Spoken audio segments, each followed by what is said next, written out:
Hey guys, welcome to my new video on how to successfully set up a cave base in Rust. This is the first video on my new channel, so I hope you enjoy it, and if you do, please leave a like and subscribe. We start outside in this very rainy area of the map, and we'll make our way in. We'll just loot this crate first. Some fuel, that's always handy. And as you can see as we go in, there are actually rocks in here that you can mine, so that's always useful to get materials from right near your new home. So you can turn left here or you can turn right. We'll just loot this crate first. No, we don't need binoculars at this moment in time. Let's go and see here. So there's a hole here. You don't want to fall down here, by the way, because you will die. So let's go the other way. But that hole will actually be our entry and exit for our cave base when we set it up. So we'll go on to that later. So we'll carry on down here. If you ever get stuck down here, by the way, there is these stone cobble things are a ladder. You can use them, rock climb your way up, like so. I won't go all the way to the top though, but that's how it's done. And then we continue on into the cave. This next part is very, very tricky, by the way. Probably one of the hardest things in the whole world of Rust to do. And it's to jump over two beams. So we'll just get this fuel and then I'll see if I can get it done first try. Can I do it? Let's find out. Nope. Right. Let's see. Second time lucky, maybe. Oh, almost. Right. No, third time's the charm. Third time. We've got this. Come on. Come on.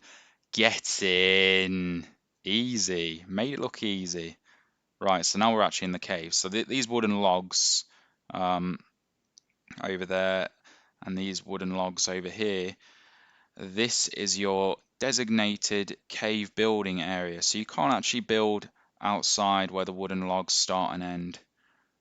So you basically want to cover as much space as possible. Now there's usually a bucket here that will send you back up through that hole and out of the cave, but there isn't because I'm on a modded server. But on your server there will be. So that's how you get in and out of the cave. Now first we need to place the foundation. So you can either use square foundation or triangle.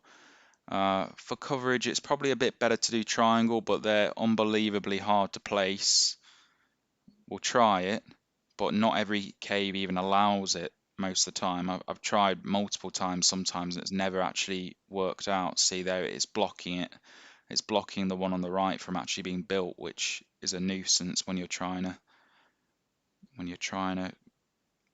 build the foundation for your cave base. I'm afraid actually we're going to try and get rid of this triangle and go for a square, because goodbye triangle, it's square time now.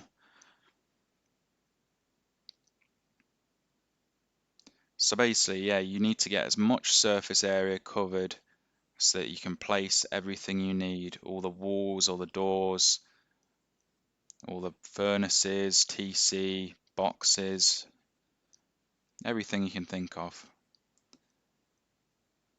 And then once you can't build any more of these square foundations, then you can go for the triangle. That's the way I usually do it, because it sometimes lets you with a triangle. Yeah, there we go. So we'll be walling off one end of these entrances, and we'll be using the other as the actual entrance and exit. So we'll put a door on this one, we'll put a wall frame and put a nice double door in there.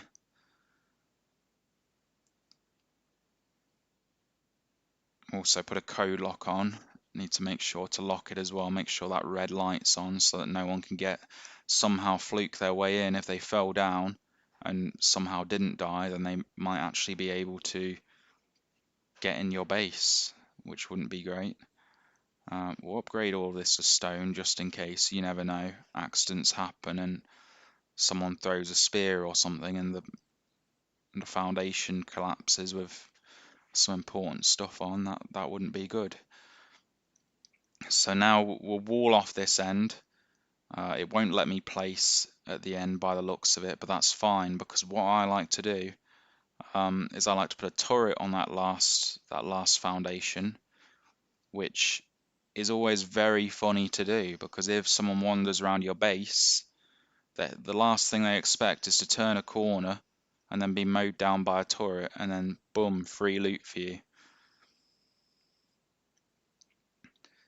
But yeah, you want to use at least metal, if not armored. Armored's the best material to use for here.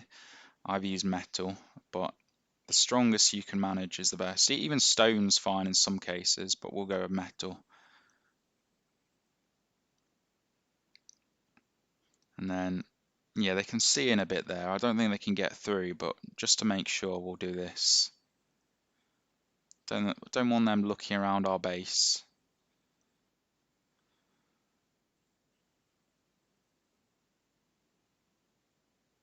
And then what you do is you upgrade everything to metal. Use your strongest material for these parts. The rest of the base can all be stone pretty much. It's just this part that you're blockading out, because this is pretty much the only way for them to get in, unless they wait at the top, for you to come up with a bucket, and then they kill you and then go back down the bucket. But you'll be online for that, so you can easily defend it. If you're offline, you're pretty much unraidable. So we'll put the TC down, put all the materials in there, make sure that the building isn't decaying. We'll upgrade this as well. One thing I did actually forget to upgrade is the door frame, which wouldn't have been good, because if someone comes with a hatchet and smashes at that door frame, then the whole thing will collapse, including the door. So you always want to make sure to upgrade that.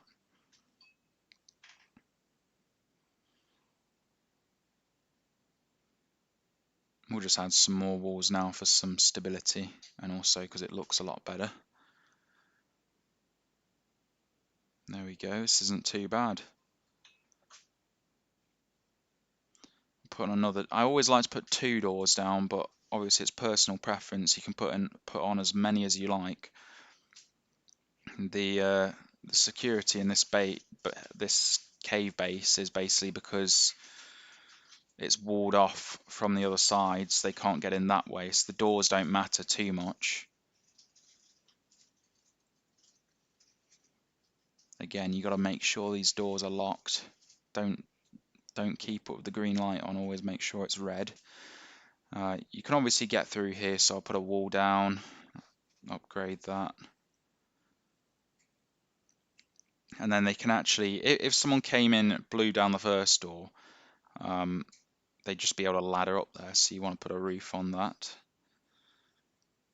And then I think that will do for security. So what we'll do now is we'll go to the next floor. So we'll want stairs.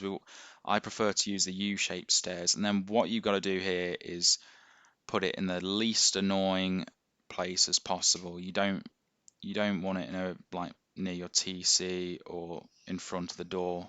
So yeah, here will do. That's not too bad. And then we want to put wall frames down everywhere, and the reason we do this is because it will give us extra stability. You don't want the ceiling above to just collapse instantly, which is what will happen if the floors don't have enough. So we'll see how this turns out. Again, you want to cover as much as possible, but don't cover the stairs, because that will not be good. You won't be able to get up otherwise.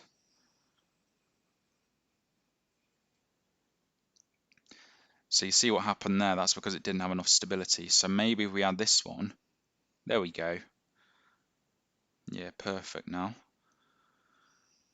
That was a few gaps, maybe. Yeah.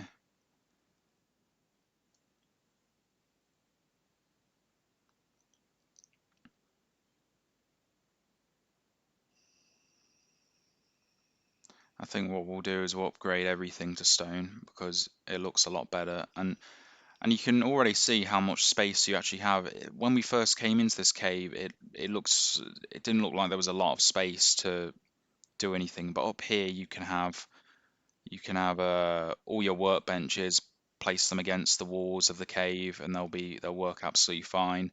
There's also the computer station. I like to have one in the cave. It doesn't even use electricity, which is good because it can be hard to get electricity in the cave sometimes. You can do it with generators, but it's quite hard to get wiring down to your electrical devices.